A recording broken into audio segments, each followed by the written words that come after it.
തഗൂച്ചി method. Next തഗൂച്ചി മെത്തേഡാണ് robust design. തഗൂച്ചി loss ഫംഗ്ഷനും ഉണ്ട്, തഗൂച്ചി റോബസ്റ്റ് ഡിസൈനും ഉണ്ട്. രണ്ടും കൂടി മിക്സ് ചെയ്തിട്ട് തന്നെയാണ്. പക്ഷെ നമുക്കിത് സെപ്പറേറ്റ് ആയിട്ട് തന്നെ നമ്മുടെ ബുക്കിൽ പഠിക്കാനുണ്ട്. റോബസ്റ്റ് ഡിസൈനും ലോസ് ഫംഗ്ഷനും സെപ്പറേറ്റ് ഉണ്ട്. ഇനി എന്താണ് ഈ റോബസ്റ്റ് ഡിസൈൻ എന്ന് പറഞ്ഞാൽ? Taguchi method named doctor Genichi തഗൂച്ചിയാണ് ലേബൽ റോബസ്റ്റ് ഡിസൈൻ ടെക്നിക്. ഇവിടെ തഗൂച്ചി ചെയ്യുന്നത് പ്രൊഡക്റ്റ് ഉണ്ടാക്കുന്ന സമയത്ത് കൃത്യമായിട്ട് പ്രൊഡ്യൂസ് ചെയ്യാം.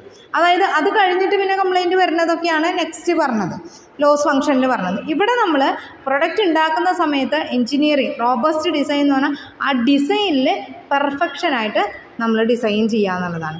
Unlike six sigma method which reduce waste to manufacturing during the operation phase mainly focus ആണ്. അതായത് സിക്സ് സിഗ്മയിൽ നമ്മൾ വേസ്റ്റുകളൊക്കെ എലിമിനേറ്റ് ചെയ്യുക, അങ്ങനത്തെ കാര്യങ്ങളൊക്കെയാണ് ചെയ്യുന്നത്. ഇവിടെ നമ്മൾ ചെയ്യുന്നത് മെയിനായിട്ട് ഡിസൈൻ ചെയ്യുന്ന സമയത്ത് നമ്മൾ FMEA പറഞ്ഞപ്പോൾ ഡിസൈൻ FMEA ഉണ്ട്, പ്രോസസ് FMEA ഉണ്ട്. ആ ഡിസൈൻ FMEAയിലാണ് പ്രൊഡക്റ്റിൻ്റെ എല്ലാ കാറ്റഗറിയും വരുന്നത്, ആ പ്രൊഡക്റ്റ് ഉണ്ടാക്കുന്ന ഭാഗങ്ങളൊക്കെ വരുന്നത്. അവിടെ നമ്മൾ എന്ത് ചെയ്യുക, പെർഫെക്റ്റായിട്ട് ചെയ്യുക എന്നുള്ളതാണ് എന്തിൽ വരുന്നത്, റോബസ്റ്റ് ഡിസൈനിൽ വരുന്നത്. Design centres on improving engineering productivity. അവിടെ കൂട്ടേണ്ടത് എൻജിനീയറിംഗ് പ്രൊഡക്ടിവിറ്റി കൂട്ടാം. നല്ല പെർഫെക്റ്റ് ആയിട്ടുള്ള എൻജിനീയേഴ്സ് വെച്ചിട്ട് നല്ല പ്രൊഡക്റ്റുകൾ ഉണ്ടാക്കാം. അപ്പോൾ ഓട്ടോമാറ്റിക്കായിട്ട് അറിയുന്ന ആൾക്കാർ ചെയ്യുമ്പോൾ അതിൽ മിസ്റ്റേക്കുകൾ കുറേയൊക്കെ കുറയും. അപ്പോൾ റേറ്റ് കുറഞ്ഞിട്ട് പുതിയ പ്രൊഡക്റ്റൊക്കെ ഉണ്ടാക്കുന്ന സമയത്ത് കുറഞ്ഞ റേറ്റ്, അതായത് പുതിയ പുതിയ ടെക്നോളജികൾ ഡെവലപ്പ് ചെയ്യണം. അപ്പോൾ നല്ല എൻജിനീയേഴ്സിനൊക്കെ വെച്ചിട്ട് നമ്മൾ ചെയ്യുമ്പോൾ, ഡിസൈൻ ചെയ്യുമ്പോൾ ഓട്ടോമാറ്റിക്കലി ആ പ്രൊഡക്റ്റ് നല്ലതായിട്ട് മാറും. പിന്നെ robust design focus on improvement of the significant function role of process or a product itself. അതായത് അതിൻ്റെ ഇംപ്രൂവ്മെൻറ്റ് വരുത്താം. Then therefore smoothening progress of strategic and existing engineering.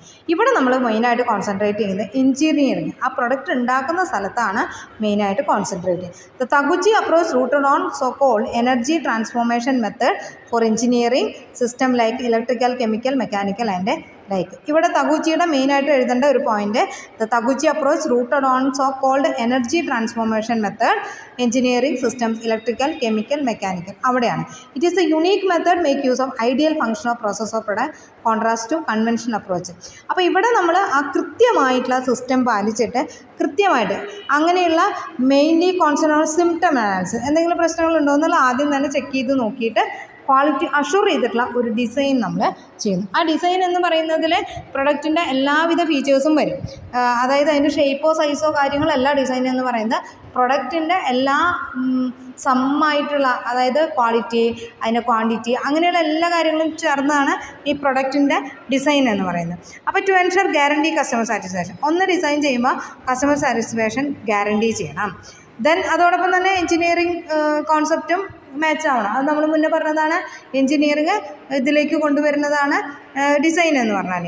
ഇനി noise considered variation of environment to manufacturing and component failure. നമ്മുടെ സാഹചര്യം environment conditions അനുസരിച്ച് manufacturing components failure ആവാനായിട്ട് പാടില്ല. ഓരോ സ്ഥലത്തും ഉപയോഗിക്കുന്ന സാധനങ്ങൾക്ക് വ്യത്യാസമുണ്ട്. അപ്പോൾ അവിടുത്തെ എൻവയോൺമെൻറ്റുമായിട്ട് മാച്ച് ആവുന്ന തരത്തിലുള്ള ഡിസൈൻ എന്ന് ഉദ്ദേശിക്കുന്നത് ഷേപ്പ് സൈസ് മാത്രമല്ല, അതിൻ്റെ ഉള്ളിലുള്ള എല്ലാ കാര്യങ്ങളും കേട്ടോ. Then the cost consider rate of deterioration area. ഇനി കോസ്റ്റ് കൺസിഡർ ചെയ്യുമ്പോൾ നമ്മൾ നോക്കേണ്ടത്, ഇവിടെ ഒന്ന് ശ്രദ്ധിക്കേണ്ട കാര്യം, it is a technique for perform experiment to loop process or investigate process where end result depend on several factors, input and variable without having mind numbing. ഇവിടെ മെയിനായിട്ട് നോക്കുന്നത് എന്താ വെച്ചാൽ, അതായത് കുറേ പൈസ ചിലവാക്കിയിട്ട് കുറേ സാധനങ്ങൾ ഉപയോഗിച്ചിട്ടല്ല ചെയ്യേണ്ടത്. നമ്മൾ മിക്സ് ചെയ്യുമ്പോൾ നെക്സ്റ്റ് സെൻറ്റൻസിലാണ് അത് വരുന്നത്, feasible mixture of value of Z variable. ഈ വേരിയബിൾസ് കുറേ വില കൂടിയ സാധനങ്ങൾ ചേർത്തിട്ട് നല്ലതാക്കുക എന്നുള്ളതല്ല, ഒരു മീഡിയം റേറ്റ് വെച്ചിട്ട് മിക്സ് ചെയ്യുമ്പോൾ പല രീതിയിൽ നമുക്ക് മിക്സ് ചെയ്യാൻ പറ്റും. ആ മിക്സ് ചെയ്യുമ്പോൾ നല്ല രീതിയിൽ മിക്സ് ചെയ്തിട്ട് എന്ത് ചെയ്യുക, അതായത് അതിൽ പ്രൊഡക്റ്റിൽ ചേർക്കേണ്ട സാധനങ്ങളൊക്കെ നല്ല രീതിയിൽ അതിൻ്റെ തന്നെ റേറ്റ് കുറഞ്ഞ സാധനങ്ങൾ മാർക്കറ്റിൽ അവൈലബിൾ ആവും.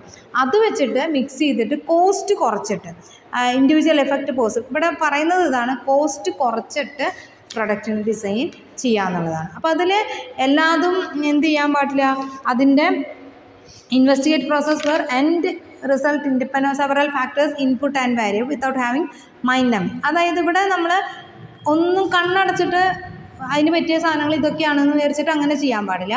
ഓരോ സാധനങ്ങൾ എടുത്ത് ഉപയോഗിക്കുമ്പോഴും അത് നമുക്കതിൻ്റെ വില കുറഞ്ഞ സാധനങ്ങൾ അവൈലബിൾ ആണോ, അത് ഉപയോഗിച്ച് ഇതിന് സ്യൂട്ടബിൾ ആവുമോ, അങ്ങനെ അനലൈസ് ചെയ്തിട്ട് മാത്രം പ്രൊഡക്റ്റിൻ്റെ മറ്റുള്ള വേരിയബിൾസ് ഇൻപുട്സ് ആഡ് ചെയ്യുക. എല്ലാതും വില കൂടിയത് നല്ലത് ഉണ്ടാക്കി കഴിഞ്ഞാൽ നല്ല സാധനങ്ങൾ ഉണ്ടാവും. പക്ഷേ നല്ലത് മാത്രം ചേർത്ത് കഴിഞ്ഞാൽ നമുക്കത് കോസ്റ്റ് നമുക്ക് താങ്ങാൻ പറ്റാത്ത അത്ര വിലയായിരിക്കും. അപ്പോൾ അതായത് നമ്മൾ പ്രതീക്ഷിക്കുന്ന ഒരു പീരീഡ് വരയ്ക്കും അതിന് കംപ്ലൈൻറ്റ് വരാൻ പാടില്ല. ആ രീതിയിലുള്ള പ്രൊഡക്റ്റ് മാത്രമാണ് ഉപയോഗിക്കുന്നത്. ഇപ്പോൾ എക്സാമ്പിൾ പറഞ്ഞാൽ നമ്മൾ ബസ്സിൽ കൊടുക്കുന്ന ടിക്കറ്റ്, ആ ടിക്കറ്റ് നമ്മുടെ കയ്യിൽ കുറച്ച് നേരം വെച്ച് കഴിഞ്ഞാൽ ഒരു മണിക്കൂറൊക്കെ വെച്ച് കഴിഞ്ഞാൽ അതുമത്തെ പ്രിൻ്റ് പോവും. അതിൻ്റെ എത്ര രൂപയാണെന്നുള്ളതൊക്കെ നമ്മുടെ നിന്ന് മിസ്സായി പോകും. ശരിക്കും പറഞ്ഞാൽ ബസ്സിലെ ടിക്കറ്റിന് എത്ര പീരീഡേ വേണ്ടോ, അല്ലാതെ നമുക്കത് ജീവിതകാലം മുഴുവൻ സൂക്ഷിച്ച് വെക്കേണ്ട ഒരു ഡോക്യുമെൻ്റ് അല്ല അത് ആ ബസ്സിൽ യാത്ര ചെയ്യുന്ന സമയത്ത് നമ്മുടെ കയ്യിൽ ടിക്കറ്റ് ഉണ്ടായിരിക്കണം. ആ ബസ് യാത്ര കഴിഞ്ഞാൽ ടിക്കറ്റിന് അവിടെ വാലിഡിറ്റി ഇല്ല. അപ്പോൾ അത്ര നാളെ അതിൻ്റെ വാലിഡിറ്റി വരുന്നുള്ളൂ, അതിന് ഇമ്പോർട്ടൻസ് വരുന്നുള്ളൂ. അപ്പോൾ അതിന് വേണ്ടി അങ്ങനെയുള്ള കാര്യങ്ങൾ ഉണ്ടാക്കുമ്പോൾ ആ പ്രിൻറ്റിന് അത്ര ക്വാളിറ്റിയുള്ള പ്രിൻറ്റിങ് വേണമെന്നില്ല, അതിന് അത്ര ക്വാളിറ്റിയുള്ള ഇങ്ക് ഉപയോഗിക്കണമെന്നില്ല. അപ്പം നമുക്ക് അതുപോലെ പെട്ടെന്ന് ഇതുപോലെ തന്നെ ചിലതൊക്കെ നമുക്ക് വേസ്റ്റാക്കി, അതായത് കുറച്ച് സമയത്തേക്ക് മാത്രം ആവശ്യമെന്ന് വെച്ചാൽ അത്ര മതി. അങ്ങനെയുള്ള അതേപോലെ ഓരോ മെറ്റീരിയൽ എടുത്തിട്ട് ഓരോ ഇൻപുട്ടുകൾ വേരിയബിൾസ് അതിൽ ആഡ് ചെയ്യുമ്പോൾ ഇതുപോലെ അസസ് ചെയ്ത് നോക്കാം. അത് നമുക്ക് എത്രമാത്രം ആവശ്യമുണ്ട് അത് അസസ് ചെയ്ത് നോക്കിയിട്ട് ജീവിതകാലമുണ്ട് ആ വണ്ടി ഓടിക്കുന്ന കാലത്തോളം അത് വേണമെന്നുണ്ടെങ്കിൽ നമുക്ക് എന്ത് ചെയ്യണം, അതിൽ ഏറ്റവും നല്ല ക്വാളിറ്റിയുള്ള സാധനം ചേർക്കണം. അല്ലെങ്കിൽ നമുക്ക് ചെറിയ സാധനങ്ങളൊക്കെ പ്ലാസ്റ്റിക് മെറ്റീരിയൽ, ഫൈബർ മെറ്റീരിയൽ അതൊക്കെ നമുക്ക് ഉപയോഗിക്കാൻ പറ്റുന്നതാണെങ്കിൽ അത് ഉപയോഗിക്കാം. അത് കേട് വന്നാലും നമുക്ക് അത്ര അധികം നഷ്ടം വരില്ല. അപ്പോൾ നമുക്ക് എന്ത് ചെയ്യാം, നമുക്ക് കുറഞ്ഞ റേറ്റിന് പ്രൊഡക്റ്റ് മാർക്കറ്റിൽ ഇറക്കാൻ പറ്റും. അതാണ് എഞ്ചിനീയറിംഗ് ടെക്നിക്കിൽ നമ്മൾ കൂടുതലായിട്ട് ഉപയോഗിക്കുന്നത്. Robust design method exclusive alternative for design of experiment. പല എക്സ്പെരിമെൻറ്റുകൾ നടത്തിയിട്ട് എന്ത് ചെയ്യുക, നല്ല focusing on most favourable design parameter to reduce discrepancy prior to average value or output parameter. Output പാരാമീറ്ററിന് കുറവ് വരാത്ത രീതിയിൽ ഇൻപുട്ടുകൾ ആഡ് ചെയ്തിട്ട് ഒരു എക്സ്പെരിമെൻറ്റുകളൊക്കെ നടത്തിയിട്ട് നല്ല ഡിസൈൻ നമ്മൾ ചെയ്യുക. ഡിസൈൻ എന്ന് ഉദ്ദേശിക്കുന്നത് അതിൻ്റെ എല്ലാ പ്രവർത്തനങ്ങളും. Improve process and product intended under broad variety of consumer circumstances. സാഹചര്യങ്ങൾക്കനുസരിച്ച് എന്ത് ചെയ്യുക, വെറൈറ്റി ആയിട്ടുള്ള ഓപ്പർച്യൂണിറ്റീസ്, അതായത് എപ്പോഴും അപ്ഡേഷൻസ് എക്സ്പെരിമെൻറ്റുകളൊക്കെ നടത്തിയിട്ട് നല്ല പ്രൊഡക്റ്റ് മാർക്കറ്റിൽ ഇറക്കുക. പിന്നെ വരുന്ന Capitals get the most out of robust developing planned function of product improving expanding intensively factors. അതെന്ത് ചെയ്യാം, റോബസ്റ്റ് എന്ന് പറയുന്നത് കുറച്ചും വലുതായിട്ട് ബൃഹത്തായിട്ട് ചെയ്യുന്ന കാര്യങ്ങളാണ്. നല്ല ഡിസൈനും കാര്യങ്ങളും ചെയ്യാം.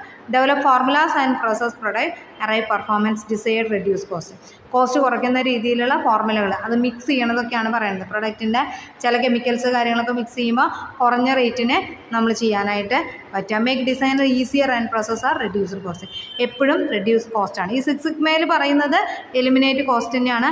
അൺകവറിങ് പ്രോബ്ലംസ്, നമുക്ക് നമ്മുടെ കൺട്രോളിൽ വരാത്ത പ്രോബ്ലംസൊക്കെ മാക്സിമം ഒഴിവാക്കിയിട്ട് പ്രൊഡക്റ്റ് റെഡ്യൂസ് ചെയ്യുക എന്നുള്ളതാണ് ഇതിൽ വരുന്നത്. ഓക്കെ.